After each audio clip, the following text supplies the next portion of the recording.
Queridos irmãos do Senhor Jesus Cristo, hoje vamos então refletir sobre algo muitíssimo importante, não é? Que está ligado a toda a vida cristã. Pensaremos sobre o assunto do arrependimento. Afinal de contas, o que é o arrependimento? Não é? Temos que pensar sobre isso. Eu acredito que qualquer pessoa, crente ou não, pode dizer algo sobre o arrependimento, sobre essa palavra que é tão comum e tão usada, não é, em nosso contexto. Afinal de contas, várias pessoas estão sempre dizendo que estão arrependidas por terem feito alguma coisa, por terem tomado alguma atitude, e principalmente porque colheram mau fruto da atitude que tomaram. É muito comum, então, o uso dessa palavra. Não é? Eu sei que muitos ainda choram, são constrangidos, não é? E se arrependem, sinceramente, pelo mal que fizeram, principalmente porque colheram, não é, consequências terríveis em suas vidas e por isso realmente choram, pesam o coração por causa disso, não é? Ou seja, o arrependimento que as pessoas estão acostumadas, não é, a falar e a entender esse conceito está muito ligado, não é, justamente às consequências. Então nós aprendemos desde cedo como princípio, não é, que quando nós fazemos algo errado ou quando nós plantamos algo errado, não é, logo aquilo vem como uma colheita ruim também na nossa vida. Então, aquilo que nós plantamos também colhemos, e muitas vezes aprendemos a entender o arrependimento apenas como esse remorso, esse pesar pelos males que nós colhemos por nossas más atitudes, não é? A pergunta é, será que esse é o arrependimento bíblico? Ou será que isso por si só resume bem aquilo que a Escritura ensina sobre verdadeiro arrependimento? Então é um assunto realmente importante para nós, para nossa reflexão, não é, e compreensão da palavra de Deus. Se olharmos para uma definição comum em um dicionário, por exemplo, perceberemos de maneira simples, irmãos, o significado dessa palavra. Por exemplo, em uma primeira definição, arrependimento significa pesar ou lamentação pelo mal cometido, compunção, contrição. Então são definições importantes e verdadeiras sobre isso. Mas também o dicionário nos traz esta definição, não é? Negação ou desistência de algo feito ou pensado em tempos passados. As duas definições elas se complementam muito bem e também nos ajudam a compreender, não é, o uso dessa palavra. E até mesmo vamos poder refletir bem sobre isso na pregação desta noite. Eu peço licença aos irmãos para citar aquilo que alguns reformadores, não é, falaram sobre a questão do arrependimento. Eu quero citar primeiramente, então, o reformador Martinho Lutero.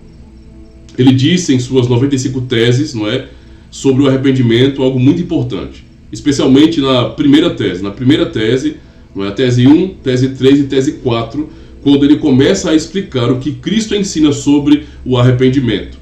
Ele afirmou na tese 1, então, dizendo bem assim: dizendo nosso Senhor e Mestre Jesus Cristo, arrependei-vos, certamente quer que toda a vida dos seus crentes na terra seja contínuo arrependimento. Olha que definição importante nessa primeira tese, das 95 teses de Lutero, não é? Na terceira tese, ele diz bem assim: todavia, não quer que apenas se entenda o arrependimento interno. O arrependimento interno nem mesmo é arrependimento quando não produz toda a sorte de mortificações da carne. Ouçam mais uma vez que definição tão importante.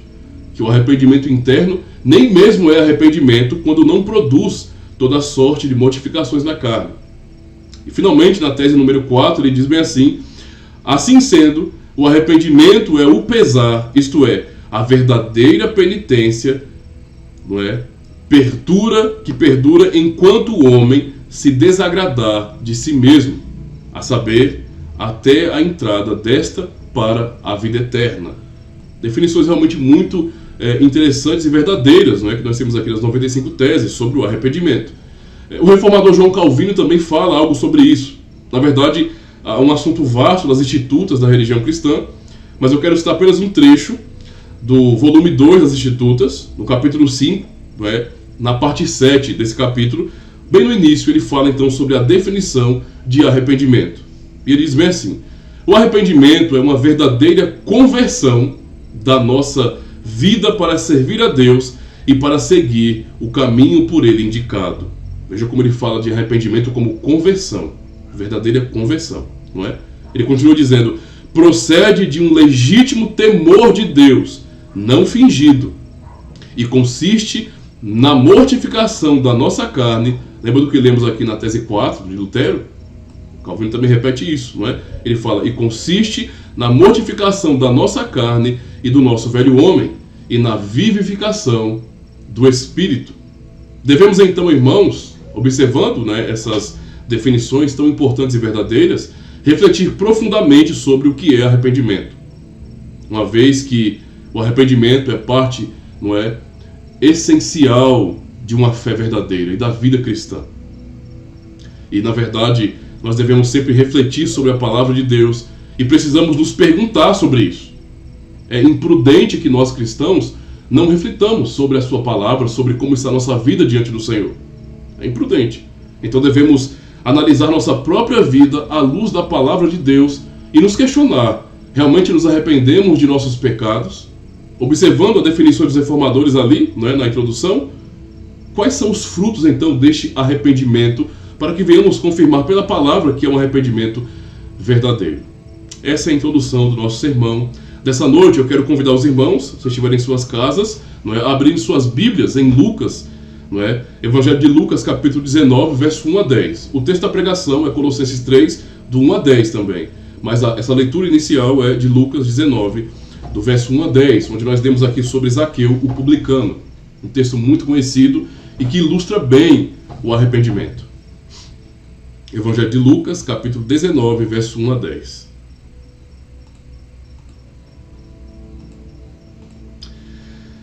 Diz assim a palavra do Senhor. Entrando em Jericó, atravessava Jesus a cidade. Eis que um homem chamado Zaqueu, maioral dos publicanos e rico, procurava ver quem era Jesus, mas não podia por causa da multidão, por ser ele de pequena estatura. Então, correndo adiante, subiu a um sicômoro, a fim de vê-lo, porque por ali havia de passar. Quando Jesus chegou àquele lugar, olhando para cima, disse-lhe: Zaqueu, desce depressa, pois me convém ficar hoje em tua casa. Ele desceu a toda a pressa e o recebeu com alegria. Todos os que viram isto murmuravam, dizendo que ele se hospedara com um homem pecador. Entre mentes, Zaqueu se levantou e disse ao Senhor: Senhor, resolvo dar aos pobres a metade dos meus bens. E se em alguma coisa tenho defraudado alguém, restituo 4 vezes mais. Então Jesus lhe disse: Hoje houve salvação nesta casa, pois que também este é filho de Abraão, porque o Filho do Homem veio buscar e salvar o perdido. Que texto lindíssimo que nós temos aqui no Evangelho de São Lucas, né, onde nós aprendemos justamente essa atitude de Zaqueu, né, de arrependimento verdadeiro. Agora sim, vamos fazer a leitura do texto da pregação desta noite, irmãos. Colossenses capítulo 3, do versículo 1 ao versículo 10. Colossenses 3, do 1 ao 10. Diz assim: Portanto, se fostes ressuscitados juntamente com Cristo, buscai as coisas lá do alto, onde Cristo vive, assentado à direita de Deus. Pensai nas coisas lá do alto, não nas que são aqui da terra, porque morrestes, e a vossa vida está oculta juntamente com Cristo em Deus. Quando Cristo, que é a nossa vida, se manifestar, então vós também sereis manifestados com ele em glória. Fazei, pois, morrer a vossa natureza terrena, prostituição, impureza, paixão lasciva, desejo maligno e avareza, que é a idolatria. Por estas coisas é que vem a ira de Deus sobre os filhos da desobediência. Ora, nessas mesmas coisas andastes vós também, noutro tempo, quando vivíeis nelas.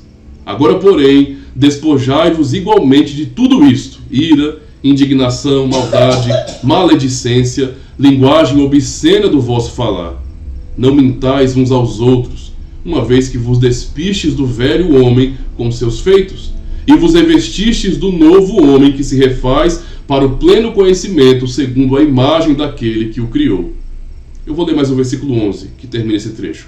No qual não pode haver grego nem judeu, circuncisão nem incircuncisão, bárbaro, cita, escravo, livre, porém Cristo é tudo em todos.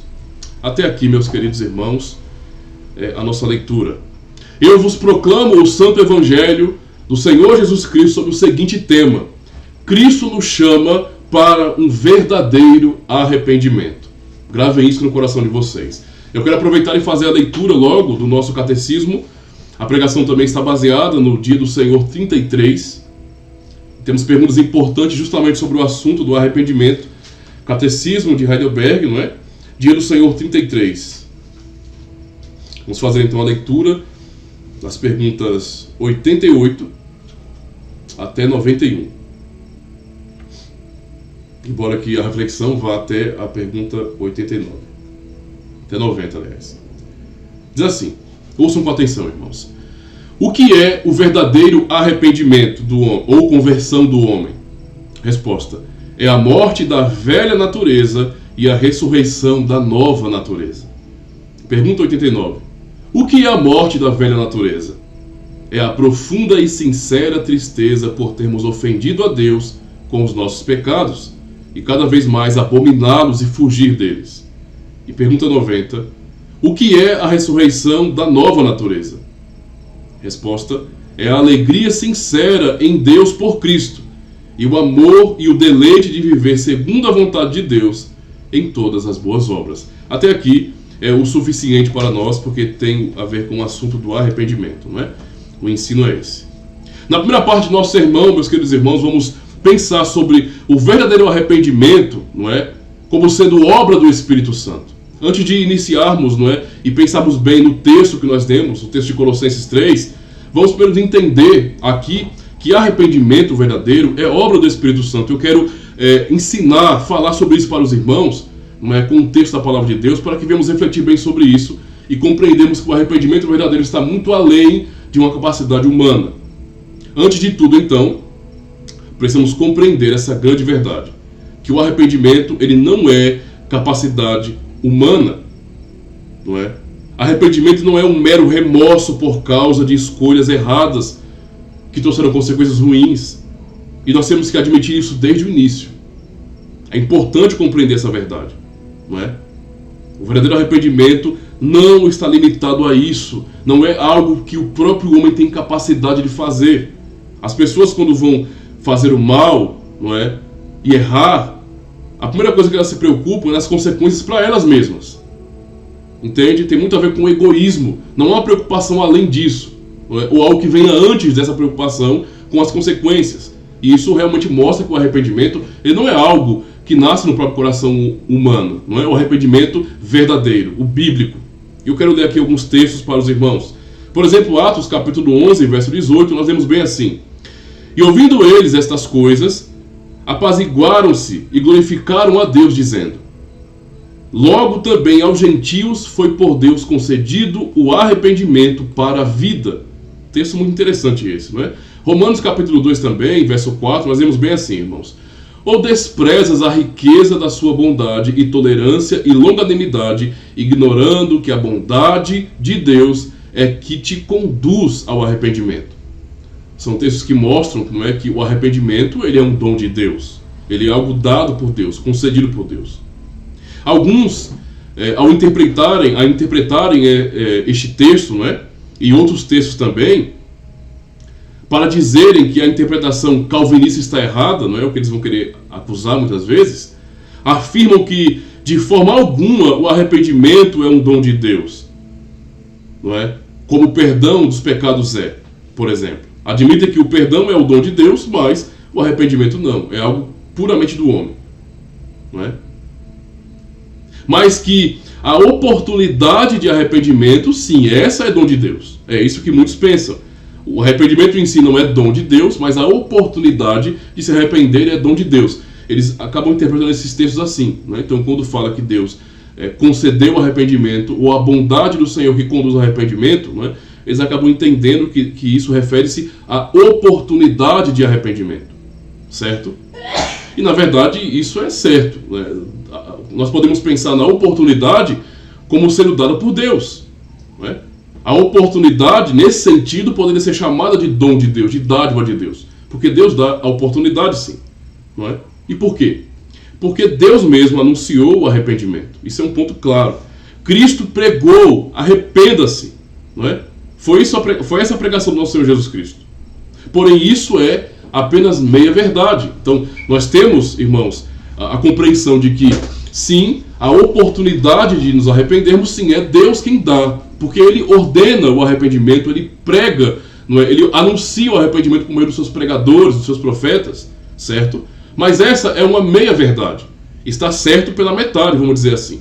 Pois o chamado ao arrependimento, não é? Então, é para todos. Isso mostra que essa oportunidade, então, é real, porque o Evangelho é pregado a todo mundo. Não há discriminação para a pregação do Evangelho. Nós anunciamos, nós somos chamados por Jesus Cristo para pregar o Evangelho a todo mundo, indiscriminadamente, a todo mundo, certo? O chamado, então, é feito a todo mundo.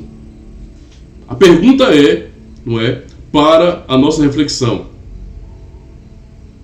será que, mesmo quando nós pregamos o Evangelho e, portanto, tem a oportunidade real pelo anúncio do Evangelho, todas as pessoas realmente se arrependem?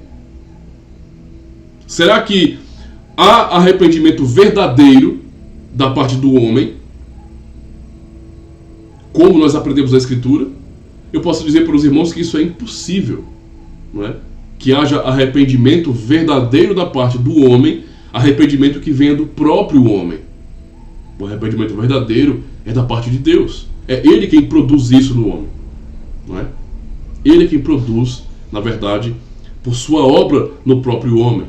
E as Escrituras são muito claras com relação a isso. O próprio texto de Romanos 2 nos diz justamente isso. A bondade de Deus é o que te conduz ao arrependimento. Esse é o princípio claro. É a bondade do Senhor que conduz alguém ao arrependimento. Podemos ainda pensar sobre o arrependimento como um dom de Deus, observando, por exemplo, os Salmos. Então, para perceber e completar essa verdade, né, para termos uma verdade realmente concreta e compreendermos que arrependimento é dom de Deus realmente, não é? Nós podemos observar os Salmos. Por exemplo, o Salmo de Davi, quando ele confessa os seus pecados, qual é a sua principal preocupação na sua confissão de pecados? Para que ele possa perceber que isso está além, o arrependimento verdadeiro está além da capacidade humana. Nós temos bem assim no Salmo 51, verso 4. Olha a preocupação de Davi.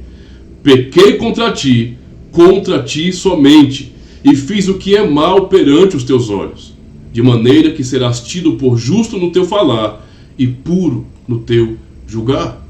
A principal preocupação de Davi, meus irmãos, foi a sua ofensa contra Deus.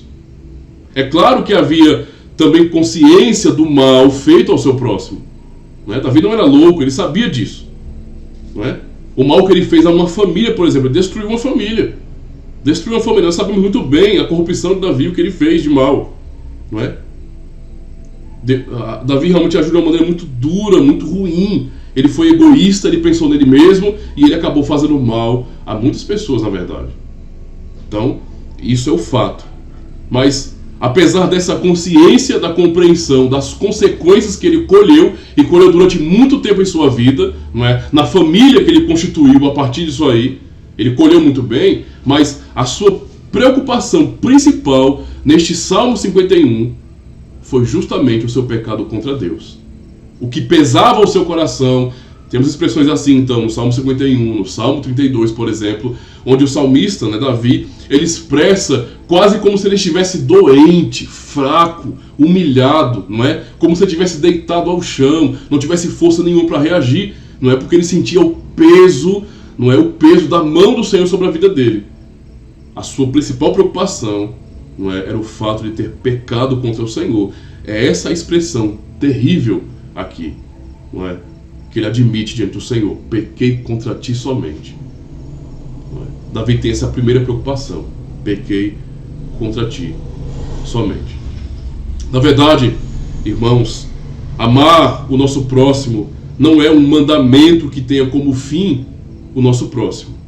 Isso é importante. Os nossos irmãos, ou os homens como um todo, né? A raça humana. Mas primeiramente a Deus, que ordenou o amor. Isso é um ponto importante. Alguém poderia achar estranho isso. Ora, se Davi fez um mal, não é, que prejudicou, por exemplo, Urias, a própria Batseba, a sua família foi destruída, não é? Sem contar as mentiras, tudo que ele fez, o adultério, tudo que ele fez, não é? trouxeram consequências ruins para ele, por que ele está preocupado, não é, primeiramente com Deus, como se ele não tivesse feito mal e tivesse colhido consequências ruins ou feito mal às pessoas? Por que a sua preocupação primeira é com Deus? Qual a razão disso? Não é? E aprendemos justamente essa verdade. Nós aprendemos a amar o nosso próximo, só que amar o próximo, temos que entender primeiro que é mandamento do Senhor. Não é? Então a preocupação primeira de Davi é com Deus a quem ele ofendeu. Houve ofensa ao próximo? Sim, mas toda ofensa feita ao próximo é primeiramente uma ofensa feita a Deus, porque ele ordenou. Quando não amamos o próximo, então, não é? E fazemos o mal antes que ao nosso próximo, estamos ofendendo ao próprio Deus, pois o mandamento é dele, não é? Davi tinha preocupações, sim, mas ele compreendeu que a coisa mais importante, a grande questão ali, a questão essencial, foi o seu pecado contra o Senhor, não é? Isso mostra, já aqui de cara, nesse salmo mesmo, o que é arrependimento segundo a palavra de Deus. Qual é a preocupação principal daquele que se arrepende?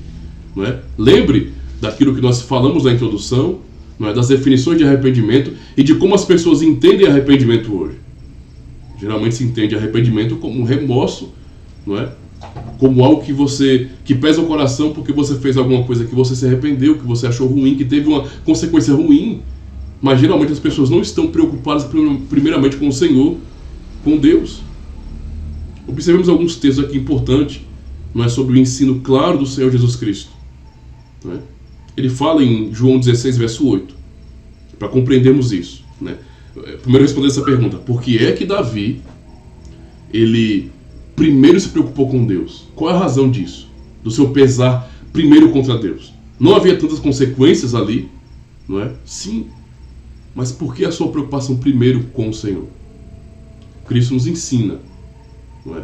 Eu posso afirmar aos irmãos que é justamente por causa do Espírito Santo, por causa do próprio Deus operando em Davi, que ele pôde se preocupar primeiramente com o próprio Deus. E Cristo nos ensina isso em João 16, verso 8, e também João 6, verso 44. Eu vou ler aqui para os irmãos. João 16, verso 8 diz bem assim: quando ele vier, referência ao Espírito Santo, ao Consolador, convencerá o mundo do pecado, da justiça e do juízo. Não é? Ou também, em João 6, verso 44, ninguém pode vir a mim se o Pai que me enviou não o trouxer. E também, em 1 Coríntios 2, verso 14, Paulo diz bem assim: ora, o homem natural não aceita as coisas do Espírito de Deus, porque eles são loucura, e não pode entendê-las porque elas se discernem espiritualmente. 3 textos que nos trazem princípios importantes aqui para nós.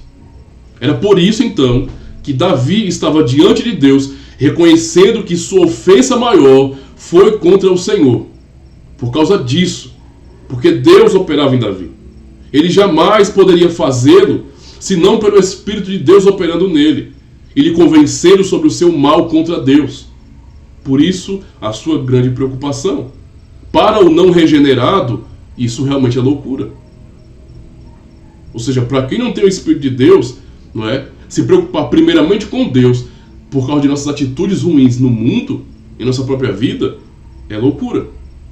Analise, por exemplo, as relações comuns das pessoas. Todos, ao cometerem o mal, preocupam-se primeiramente com o próximo. E a maioria jamais tem consciência pesada, não é, de verdade por causa de Deus. Esse é o ponto aqui.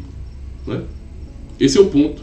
O máximo que fazem por uma questão de tradicionalismo religioso é ir ao padre, não é? Ou fazer outra coisa qualquer para dizer que se arrependeram, não é? E ao confessionário, para se confessar realmente. É o máximo que se faz aí, né? É o que as pessoas entendem.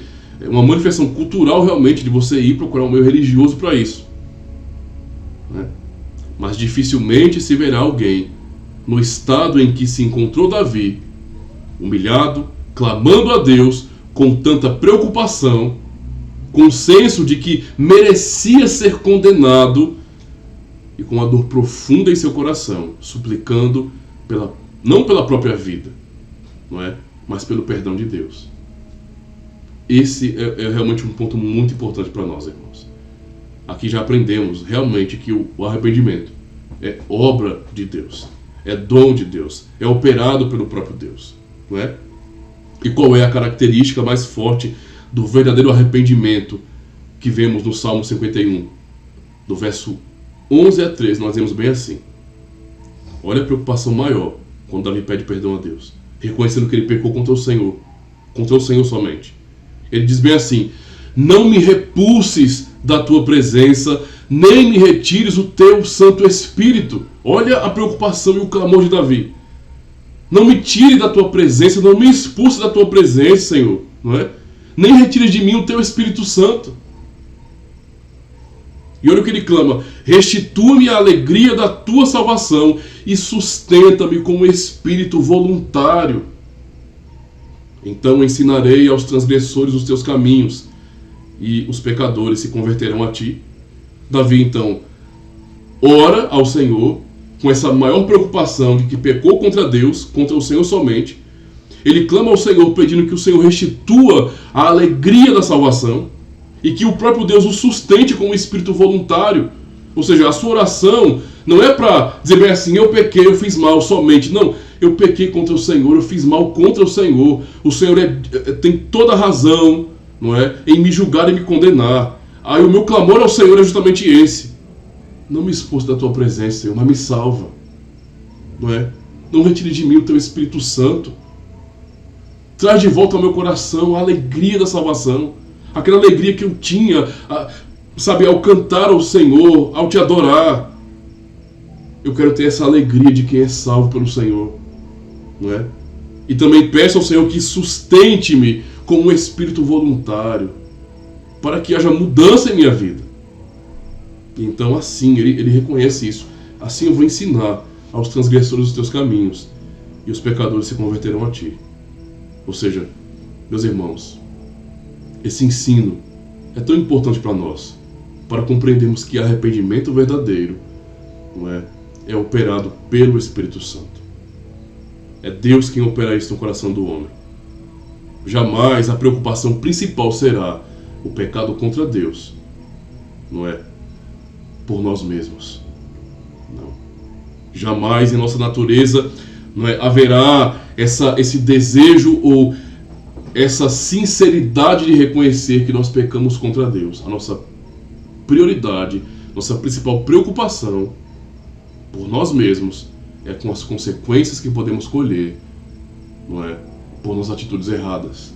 Essa geralmente é a preocupação das pessoas. O que nos leva a pesar o coração e a nos entristecer porque falhamos, não é, contra o Senhor, é o próprio Senhor operando em nós.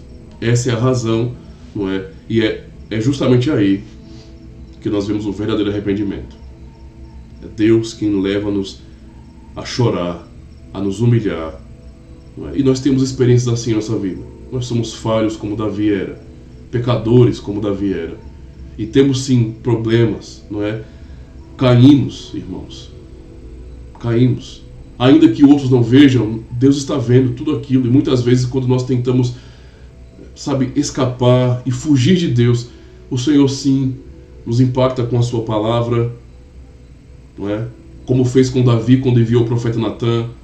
Ainda assim o Senhor testifica ao nosso coração, ao nosso espírito, em um momento de culto, de reflexão, de oração, para que venhamos reconhecer o nosso erro.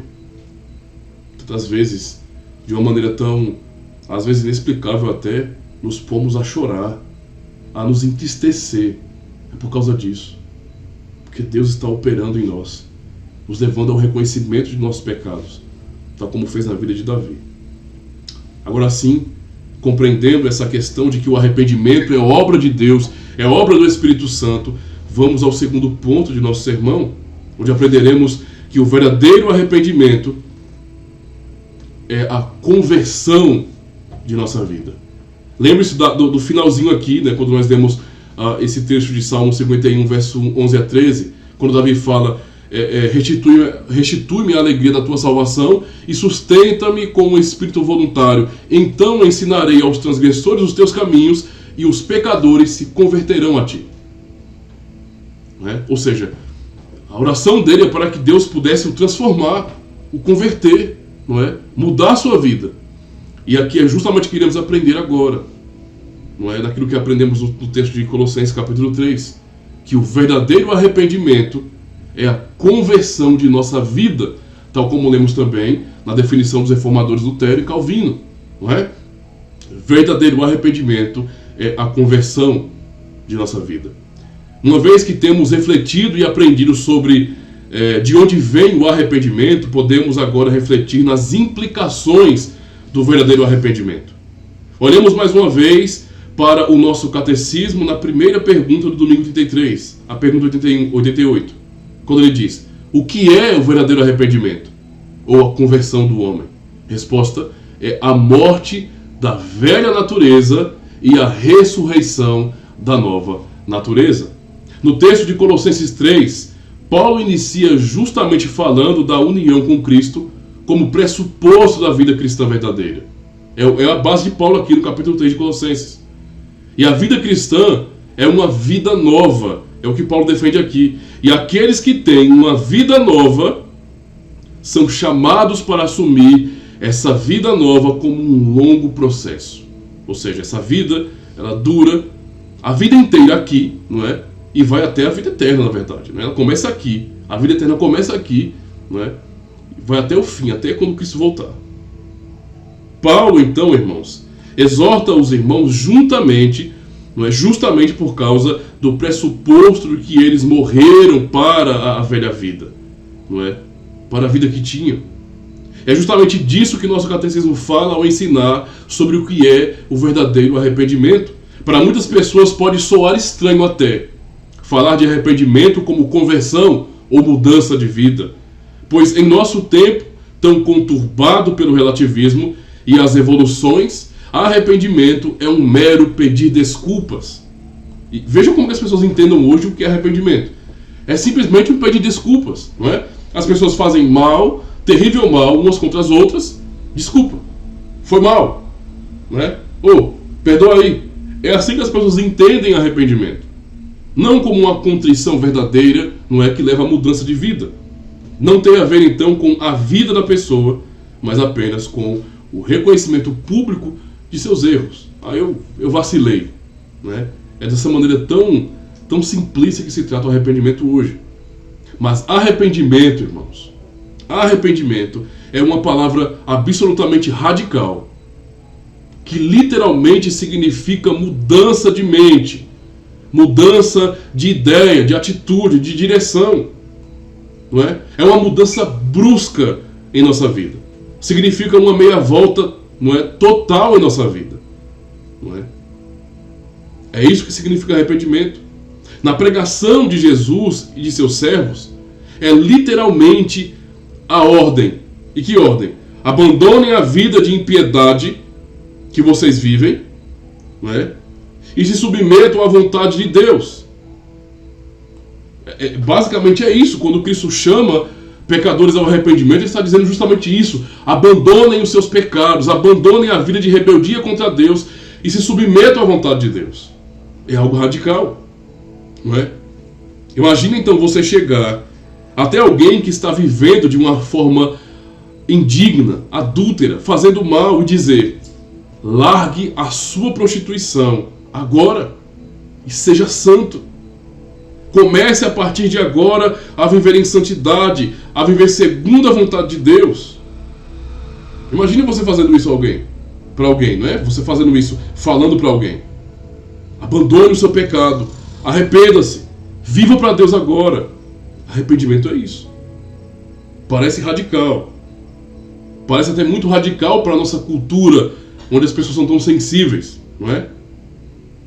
Mas alguém pode dizer que isso está errado? Não, porque arrependimento é justamente isso. A pregação do arrependimento é justamente esta, não é? Arrependa-se significa justamente isso. Quando nós vemos, por exemplo, o nosso irmão pecar, nós não podemos fazer isso para o irmão. Ai, ai, ai, menino feio, não faça mais isso. Quando nós olhamos para nossos irmãos, e muitas vezes os vemos falhar de várias formas possíveis, é nosso dever como irmãos que amam aquele, chegar até ele e dizer: Meu irmão, arrependa-se. Arrependa-se. Volte do caminho onde você está. Dê meia volta. Venha para Cristo. É preciso então chamar irmãos ao arrependimento. Não é? Foi isso que os apóstolos fizeram. Essa é a pregação do povo de Deus. Não é? A pregação que Cristo ordenou à sua igreja. Por exemplo, posso citar o texto de Atos, capítulo 3 e verso 19. Quando nós vemos bem assim: arrependam-se, pois, e voltem-se para Deus, para que os seus pecados sejam cancelados. É justamente isso. Né? A pregação apostólica, a pregação da igreja é essa: arrependam-se. Atos 17, verso 30 a 31. Ouçam com atenção. No passado, Deus não levou em conta essa ignorância, mas agora ordena que todos, em todo lugar, se arrependam. Pois estabeleceu um dia em que há de julgar o mundo com justiça, por meio do homem que designou, e deu provas disso a todos, ressuscitando dentre os mortos. Então, qual é a ordem do Senhor? A pregação cristã é uma ordem para o arrependimento. Arrependam-se. Podemos também observar o exemplo do texto de Ezequiel, do profeta Ezequiel, no capítulo 18, verso 30 a 32, quando o Senhor admoesta, exorta a Israel e chama Israel ao arrependimento. O Senhor diz bem assim: portanto, ó nação de Israel, eu os julgarei, a cada um de acordo com os seus caminhos. Palavra do soberano, o Senhor: arrependam-se, desviem-se de todos os seus males, para que o pecado não cause a queda de vocês. Livrem-se de todos os males que vocês cometeram e busquem um coração novo e um espírito novo. Porque deveriam morrer. Por que deveriam morrer, ó nação de Israel? Pois não me agrada a morte de ninguém. Palavra do soberano, o Senhor: arrependam-se e vivam. Essa é a palavra que o Senhor Deus deu por meio do profeta Ezequiel a Israel. Arrependam-se, abandonem os seus pecados, abandonem os seus maus caminhos, voltem para o Senhor. Porque vocês insistem no pecado, vocês não sabem que vocês serão condenados por causa disso, que vocês sofrerão por causa disso. Olha como o Senhor demonstrou amor por Israel, chamando-os ao arrependimento. O que podemos aprender, irmãos, é que as Escrituras nos ensinam claramente que o arrependimento é verdadeiramente nos convertermos a Deus de todo o nosso coração. É uma mudança real de nosso coração. Arrependimento é a transformação da água para o vinho. É isso que é arrependimento. É aquilo que Cristo opera nessa transformação, que Ele também faz por seu Espírito Santo em nossa própria vida. Poderíamos afirmar que o arrependimento é uma capacidade humana baseada em tudo que nós lemos?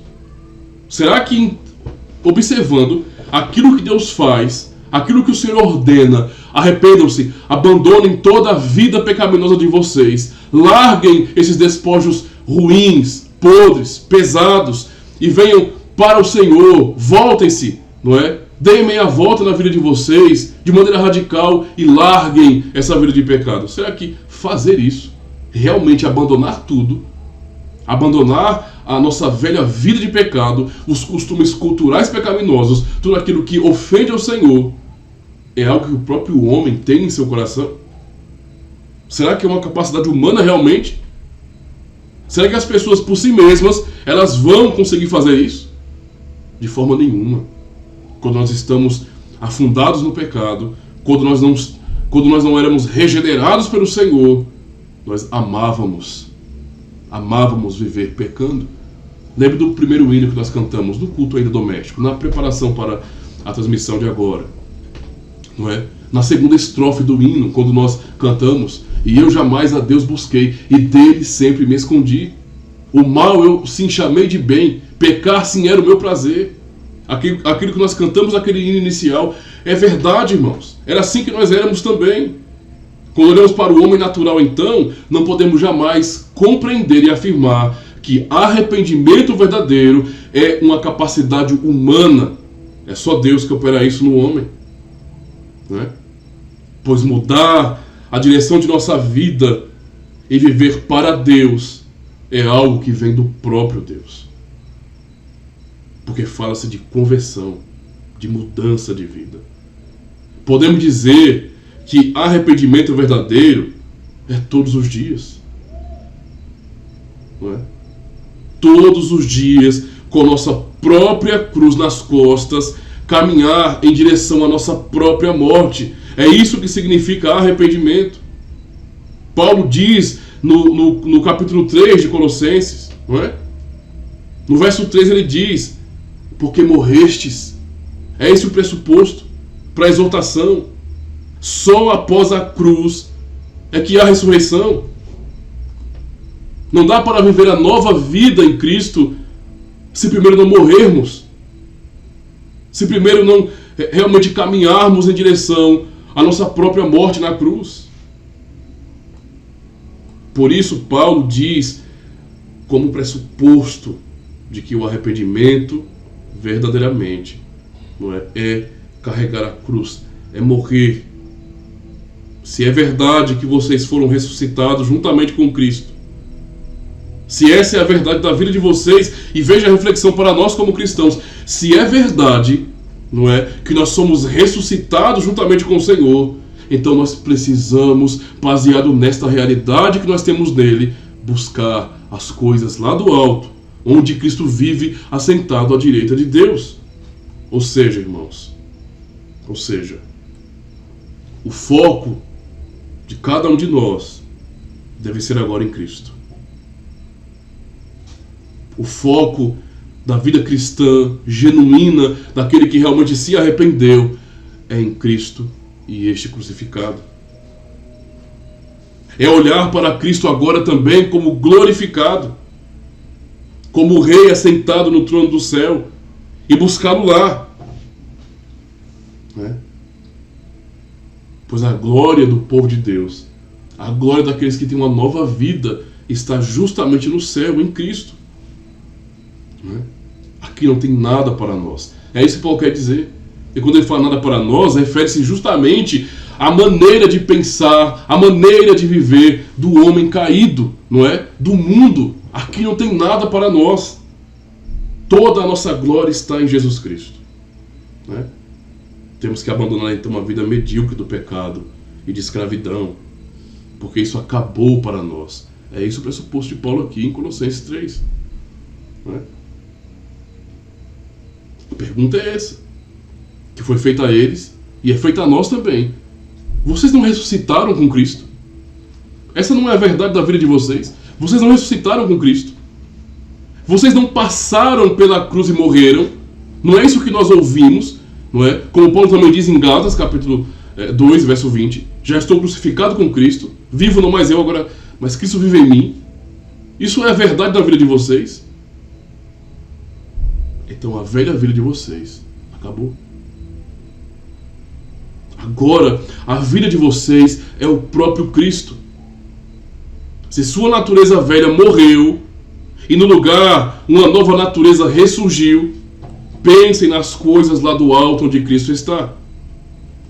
Por isso devemos nos questionar todos os dias, nos questionar hoje, irmãos, diante desta palavra, não é?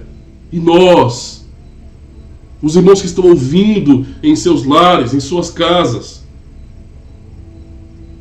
não é? Podemos também ter a morte e a ressurreição de Cristo como a nossa própria morte e nossa própria ressurreição? Temos que pensar sobre isso. Verdadeiramente nos arrependemos? Faça essa análise em sua própria vida. Você realmente se arrependeu? Compreendendo que arrependimento compreendendo agora que arrependimento não é simplesmente pedir desculpas. Ou então o medo, não é? Ou o pesar por consequências ruins que podemos colher por nossos maus atos. Você realmente se arrependeu? Não é? Quando ele nos ordenou, arrependei-vos. Não é? nos arrependemos e abandonamos as tralhas de uma vida imunda e afundada em pecados? Nosso catecismo responde muito bem ao significado disso. Observando, por exemplo, a pergunta 89, o que é a morte da velha natureza? Se verdadeiro arrependimento é a morte da velha natureza, então o que é a morte da velha natureza? Ouçam, é a profunda e sincera tristeza por termos ofendido a Deus com os nossos pecados e o abandonar e fugir desses pecados cada vez mais. Cada vez mais. Lembre-se do Salmo 51 que nós lemos. Eu quero frisar isso mais uma vez e ler mais uma vez para os irmãos. Salmo 51, verso 10 a 13. Verdadeiro arrependimento ou morte da velha natureza é a sincera e profunda tristeza por termos ofendido a Deus com os nossos pecados. Mais uma vez o Davi ora bem assim: cria em mim, ó Deus, um coração puro e renova dentro de mim um espírito inabalável. Não me repulses da tua presença, nem me retires o teu Santo Espírito. Restitui-me a alegria da tua salvação e sustenta-me com um espírito voluntário. Então ensinarei aos transgressores os teus caminhos e os pecadores se converterão a ti. A exortação que Paulo traz aqui, irmãos, nos versos 5 a 9, por exemplo, de Colossenses 3, só fará sentido para aqueles que realmente se arrependeram.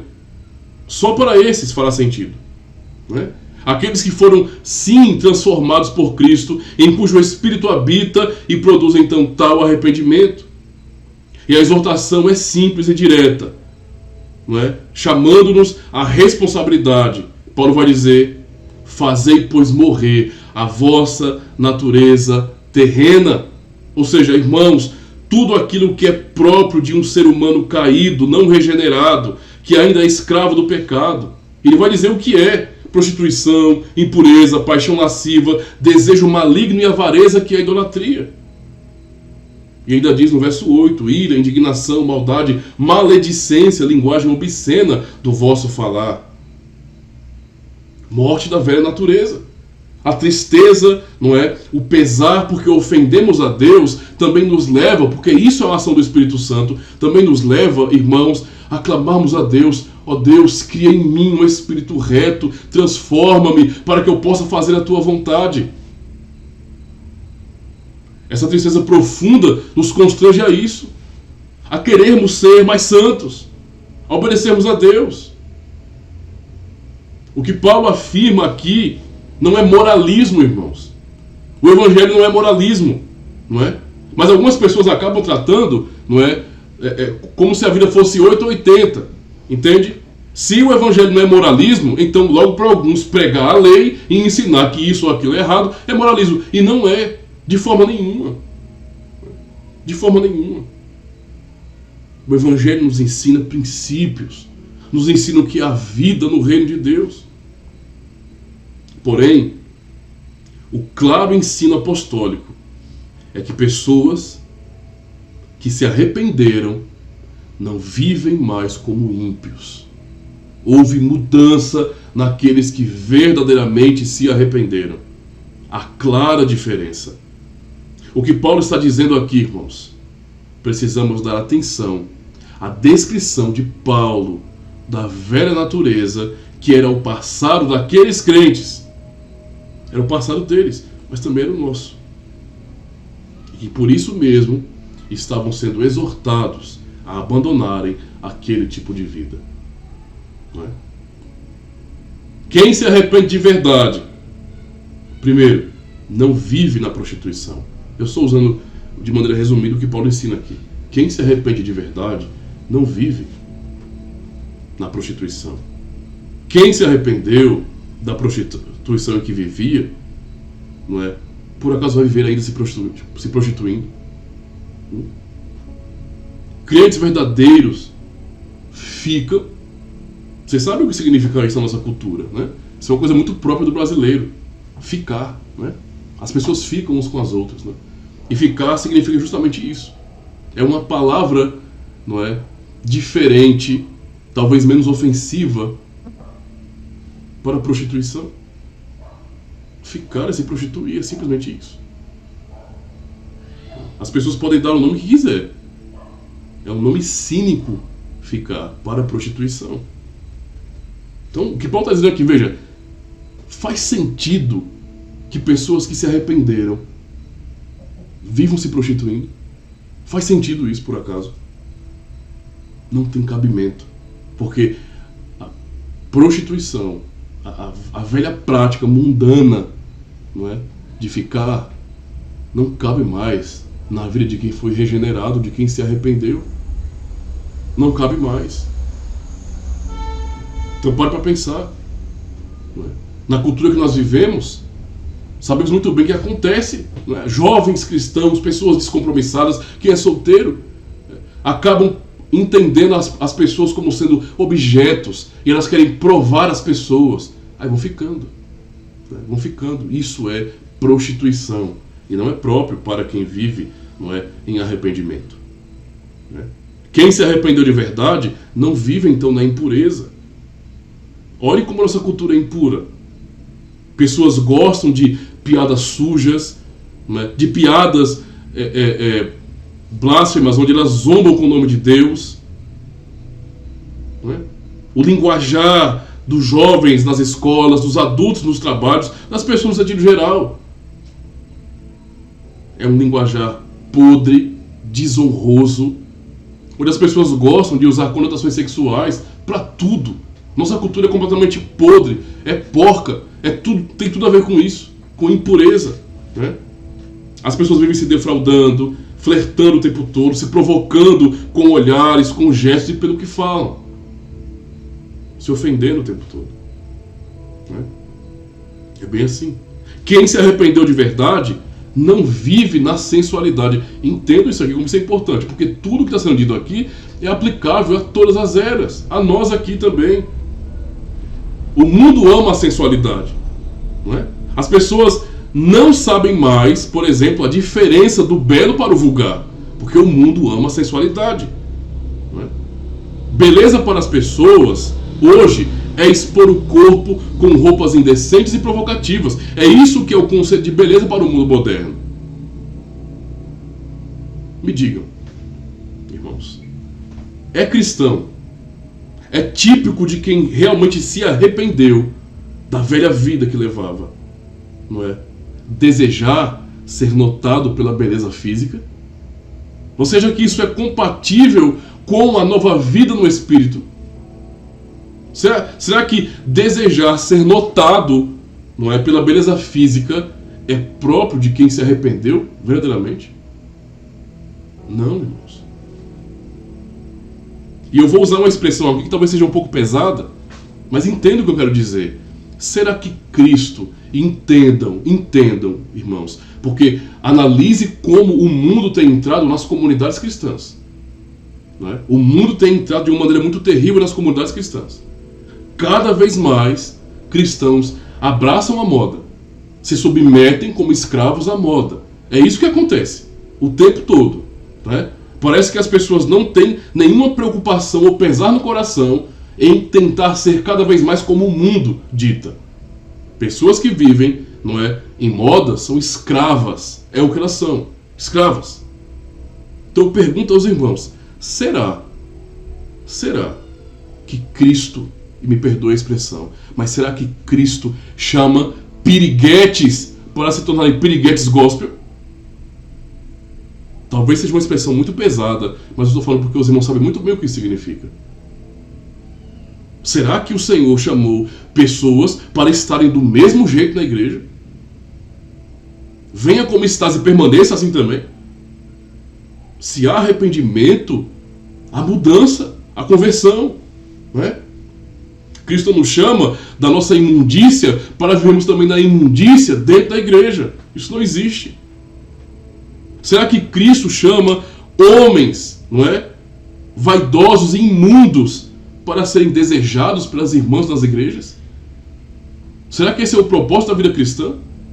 Será que isso é fruto de arrependimento?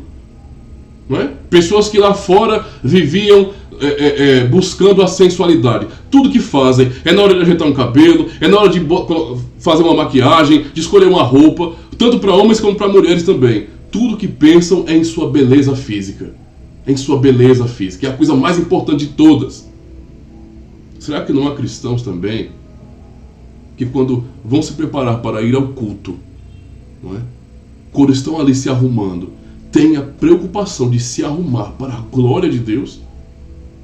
Ou será que todo o adorno, não é para chamar a atenção de outros? Só há um que deve ser honrado em nossa vida como cristãos, e esse é Cristo, irmãos. Cristo. Por isso que eu estou dizendo aos irmãos, sensualidade é pecado. Aquilo que o mundo tanto idolatra e ama é abominável ao Senhor. Será que quem se arrependeu de verdade dos seus pecados ama também a sensualidade? Será que a avareza, a maledicência é uma característica de quem realmente se arrependeu? Será que a linguagem obscena é uma demonstração de uma verdadeira conversão na vida de alguém? Cristãos que vivem se descontrolando e irados, xingando. Se você fala hoje que, veja, um cristão não deve falar palavrões, né? Que falar palavrão é uma coisa completamente indecente. Vão chamar você logo de moralista. Olha aí o moralista, né? O santão, quer ser santo a pulso, né? O moralista.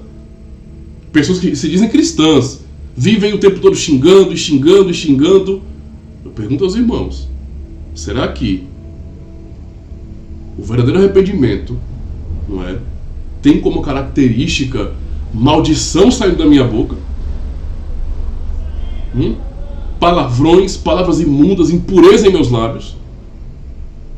Será que isso tem a ver uma coisa com a outra? Tem sentido? Se equipara? Não.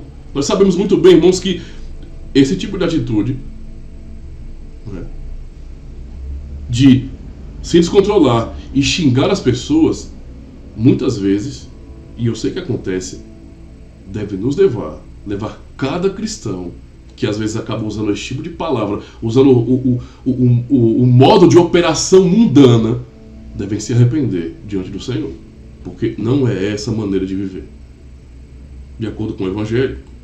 E isso não é moralismo, é a palavra de Deus. A palavra de Deus.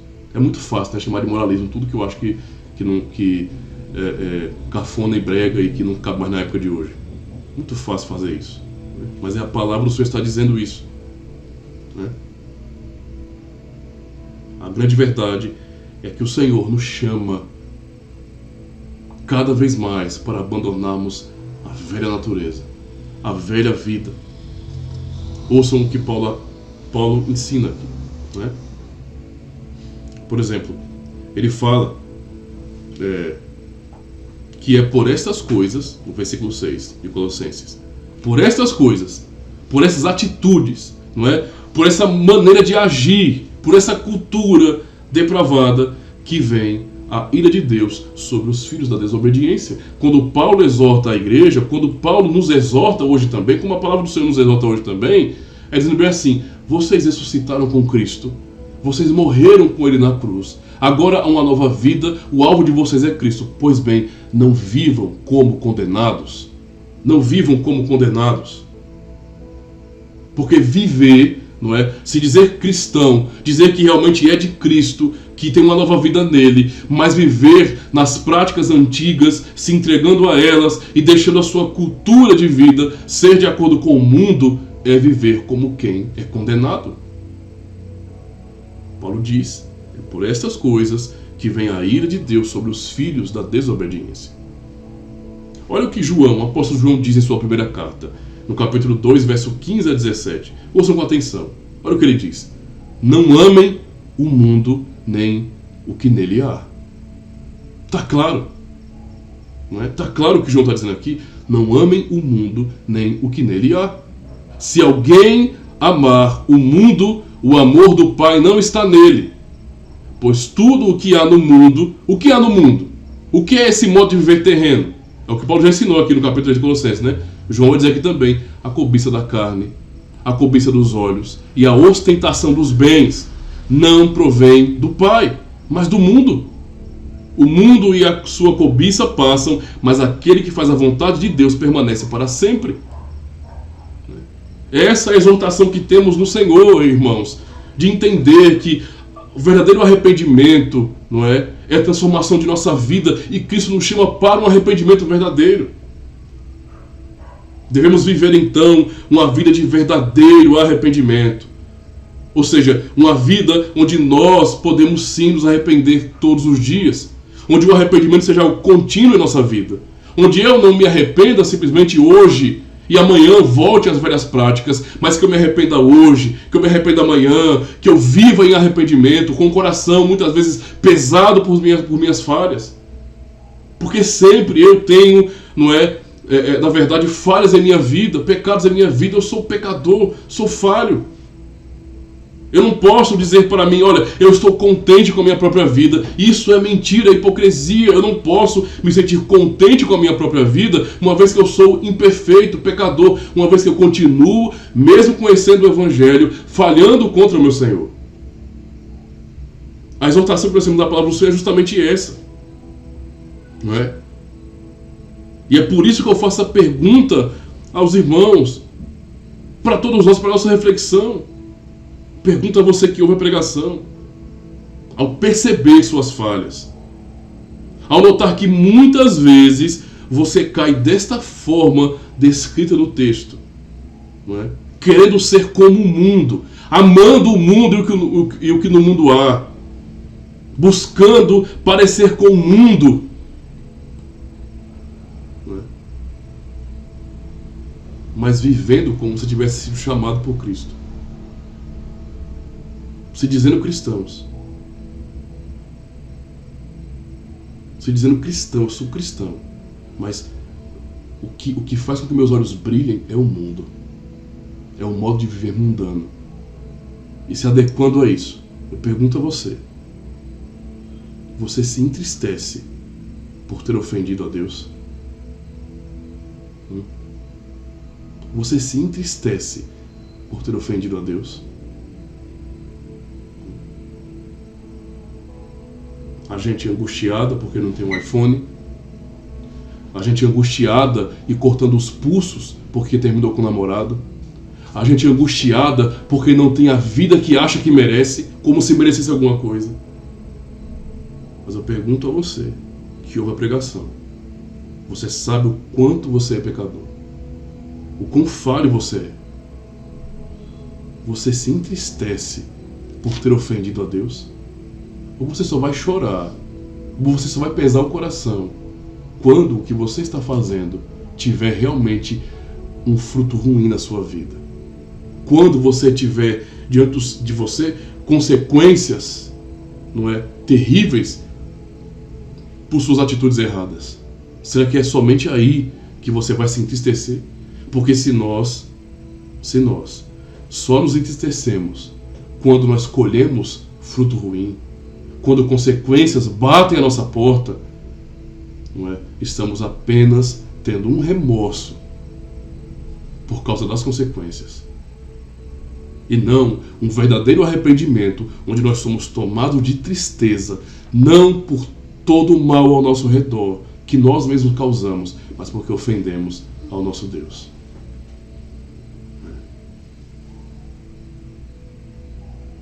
Talvez alguma das características citadas, não é, tenha feito sentido para você. Talvez você se lembre, meu irmão, que você pecou dessa forma. Eu posso, sim, lembrar o como eu sou falho por essa palavra. Talvez você também esteja pensando nisso agora. E se você está pensando e se preocupando com as suas falhas neste momento, é pela graça de Deus, não é? Talvez isso até já tenha passado. Até já tenha passado. Mas você pode lembrar agora que em tudo que aconteceu, lá atrás mesmo, né, você não se entristeceu por causa do Senhor.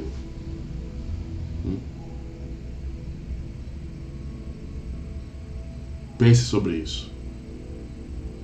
Se você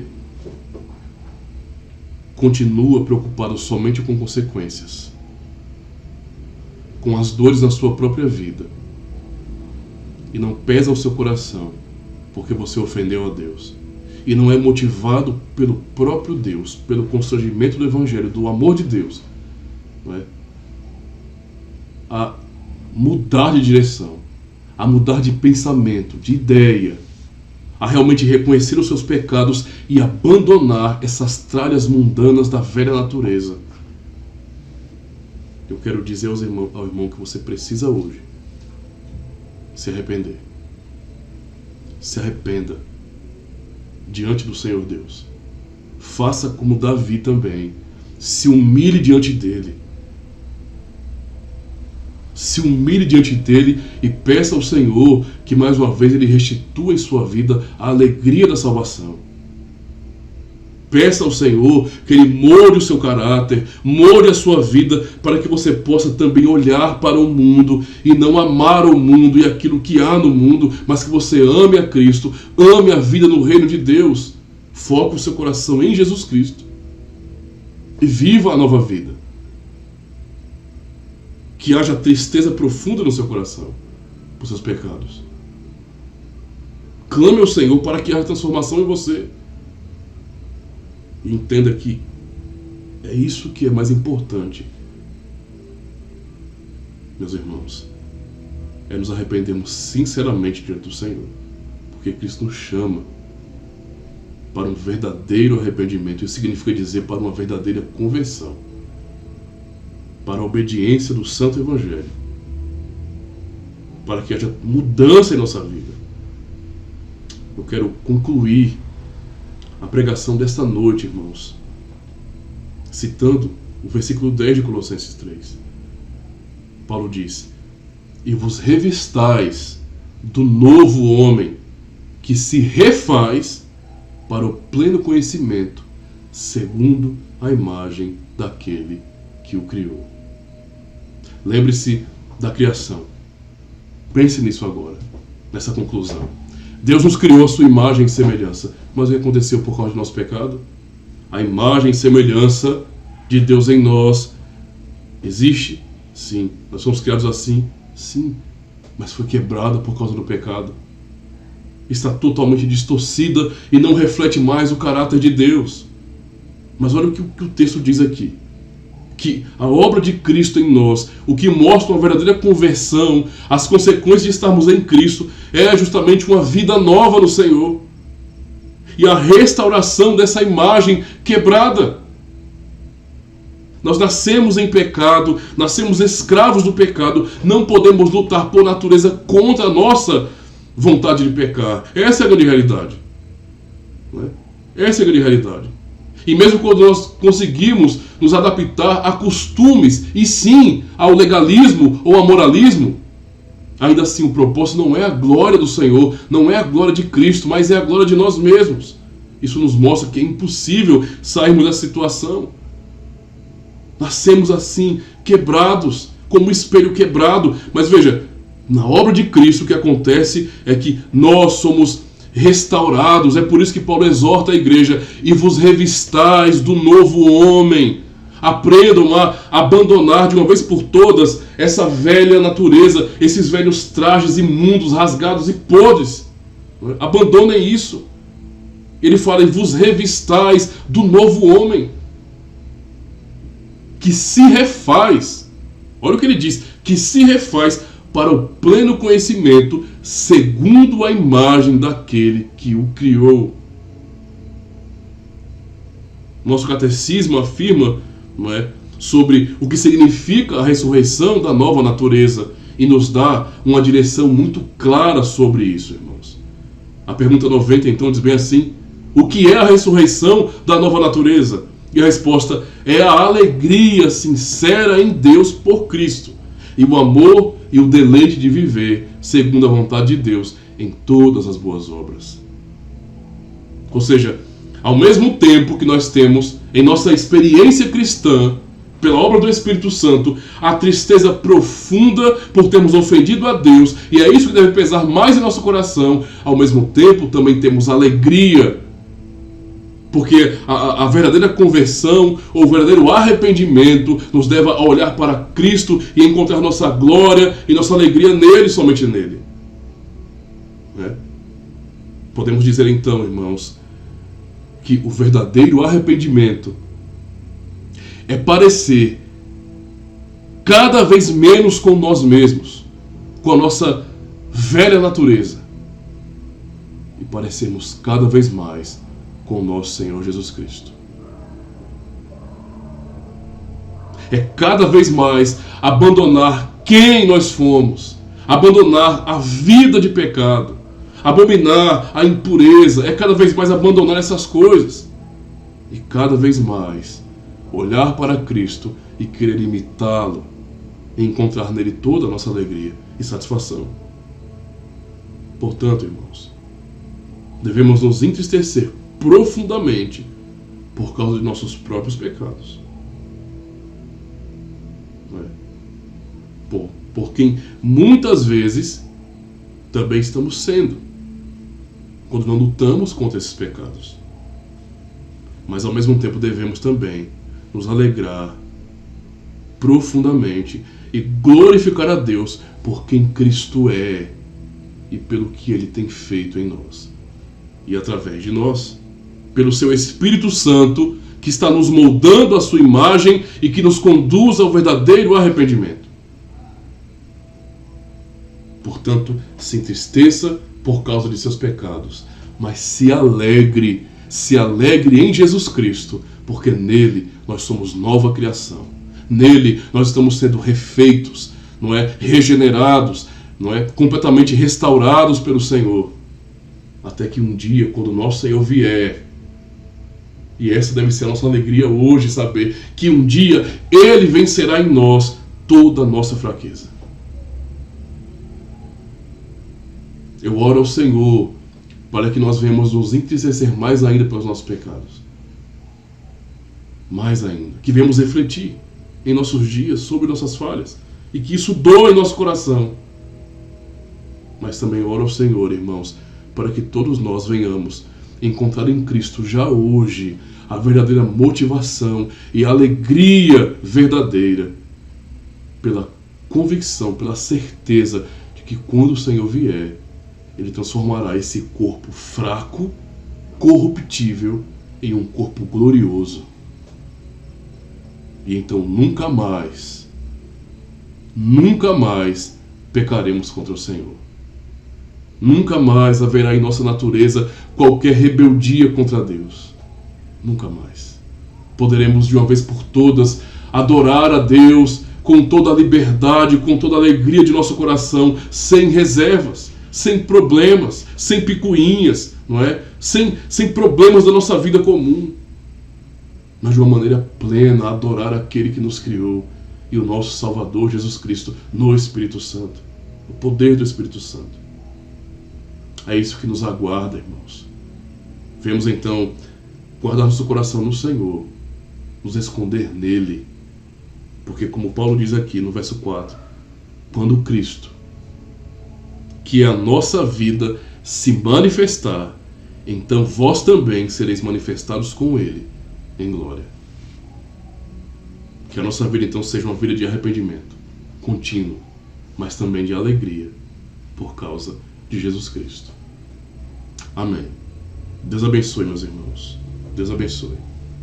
Vamos orar então, neste momento, e em seguida cantar o Salmo 37, o último salmo desta noite.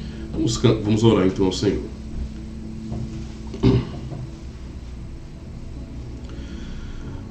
Ó Senhor, podemos refletir em Tua palavra neste momento. E aprendemos que o Senhor nos chama para um verdadeiro arrependimento. Não simplesmente um remorso ou preocupação por consequências que poderemos colher por nossos atos, mas principalmente porque, em nosso pecado, nós ofendemos primeiramente ao Senhor. Ofendemos o Deus que nos libertou, que nos chamou com soberana vocação. É isso que deve nos causar tristeza, Senhor. Pedimos ao Espírito Santo Ó Espírito Santo, que o Senhor trabalhe em nosso coração, que o Senhor nos quebrante para que venhamos reconhecer nossas falhas. Reconhecer que quando pecamos, ofendemos ao Senhor. Ofendemos a Cristo, aquele que já demonstrou tanto o seu amor por nós. Que isso pese em nossa alma, Senhor. Que isso nos leve a nos humilharmos diante do Senhor. Trabalhe em nosso coração, para que não venhamos nos acostumar, Senhor, com falhas, com pecados, e como se isso não tivesse nenhum peso em nossa vida. Que viemos lamentar profundamente por nossas falhas, reconhecendo que somos dignos de sermos condenados, ao mesmo tempo sermos constrangidos, porque nada pode nos separar do seu amor. Que isso nos constranja, porque de tudo que fizemos ainda em nossa vida, de todos os males que cometemos, todos os pecados, nada é capaz de nos afastar do Senhor. Nada. Por mais que sejamos dignos, merecedores de ir para o inferno, nenhuma de nossas falhas pode anular o que Cristo fez por nós. Que isso nos constranja e que nos leve à tristeza por nossas falhas, por nosso egoísmo tantas vezes. Senhor, perdoa-nos. Perdoa-nos por pensarmos tanto em nós mesmos e não olharmos para o Teu grande amor, e não ficarmos absolutamente pasmados com o Teu amor por nós. Leva-nos às lágrimas, à humilhação, ao reconhecimento sincero de nossas falhas. E que essa dor, essa tristeza, esse pesar, Senhor, venha nos fazer cada vez mais odiar o nosso próprio pecado, rejeitar a nossa velha natureza com práticas ruins, a abominar tudo isso e a lutar cada vez mais contra os nossos pecados, contra as nossas falhas. Mas que em meio a toda a dor e tristeza por nossas falhas, que venhamos a olhar para Jesus Cristo, a olhar para o Senhor, saber que Ele pagou tão alto preço por nós e que Ele teve prazer de fazer a vontade do Pai por nós. Viemos encontrar então nele toda a nossa alegria, a nossa glória. É nele que nós sabemos que o fim que as pessoas temem não será o fim para nós. Que toda a dor deste mundo e sofrimento e problemas vão terminar e que um dia toda a glória e alegria será plena em nossa vida. Por isso nós te louvamos. Rogamos a Ti, ó Deus, que abençoe o Teu povo. Obrigado por Tua palavra em nossa vida. Guarde-nos, ó Deus, durante toda a semana, que venhamos poder ter liberdade para trabalhar, para fazer a Tua vontade, ó Deus, que venhamos refletir bem naquilo que aprendemos no dia de hoje, na pregação da manhã, na pregação de agora à noite, que venhamos realmente aplicar isso em nossa vida, dá-nos forças, ó Deus, para pensarmos bem, e para buscarmos a Tua vontade, e para vivermos de fato uma vida de arrependimento verdadeiro, onde sempre procuremos viver para a glória do Teu santo nome. Nós Te louvamos, Senhor, em nome do Teu Filho amado Jesus Cristo. Amém.